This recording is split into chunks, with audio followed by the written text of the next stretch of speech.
મેનોપોઝમાં આયુર્વેદ કઈ રીતે ઉપયોગી છે? સાયકોલોજીકલી ઇરિટેબિલિટી, એંગર બસ કે પછી મૂડ સ્વિંગ્સ કે આ બધાની અંદર કહી શકાય તો મનને શાંત કરવા માટે શિરોધારા છે, સર્વાંગ અભ્યંગ સ્વેદન જેવી અથવા તો સર્વાંગ ધારા જેવી, કેમ કે અહીંયા વાયુ દોષનું સખત પ્રકોપ થઈ રહ્યો છે. આયુર્વેદ એવું કહે છે કે બાલ અવસ્થાની અંદર શરીરમાં કફ દોષનું પ્રાધાન્ય છે, યુવા અવસ્થામાં સ્વાભાવિક રીતે પિત્ત દોષનું પ્રાધાન્ય છે, જેમ આગળ જતા જઈએ છે એજિંગ થતી જાય છે તેમ વાયુ દોષનું પ્રધાનતા વધતી જાય છે. તો મેનોપોઝ ટાઈમ એટલે કે વાયુ દોષની પ્રધાનતા છે. શરીરમાં ડ્રાયનેસ આવવી, મૂડ સ્વિંગ્સ થવા કે પછી કહેવાય ને કે જનનાંગોનો ભાગે બહુ ડ્રાયનેસ કે ઇચિંગ, ઇરિટેશન્સ કે આ બધી જ વસ્તુઓ થવી, તો ત્યાં વાયુ વધી રહ્યો છે. તો આની અંદર ઇન્ટરનલી મેડિસિન્સ તરીકે, એક્સટર્નલ આ રીતના પંચકર્મનો ભાગ બહુ જ સારું કામ આપતું હોય છે.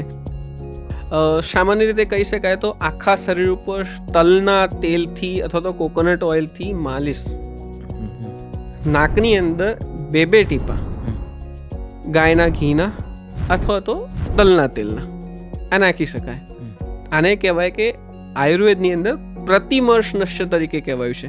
દિવસમાં 14 એવા કાલ કહેવાય છે કે જ્યારે તમે પ્રતિમર્શ નશ્ય કરી શકો.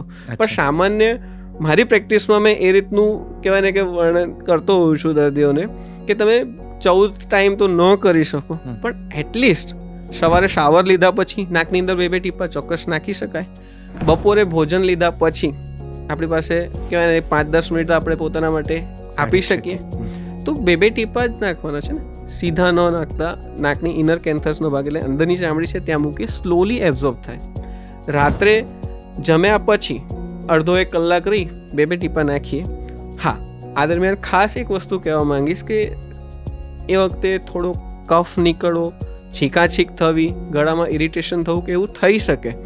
જેટલો પણ કફ કે મ્યુકસ કે નીકળી રહ્યું છે એને બહાર નીકાળી ગરમ પાણીની અંદર હળદર મીઠું નાખી કોગળા કરી અને રાત્રે ખાસ સૂવું. નહીં તો કહેવાય ને કે ગળામાં ઘણી વખત ઇરિટેશન કે કહેવાય ને હાર્શનેસ વધવાની ક્યારેક સંભાવનાઓ થતી હોતી હોય છે.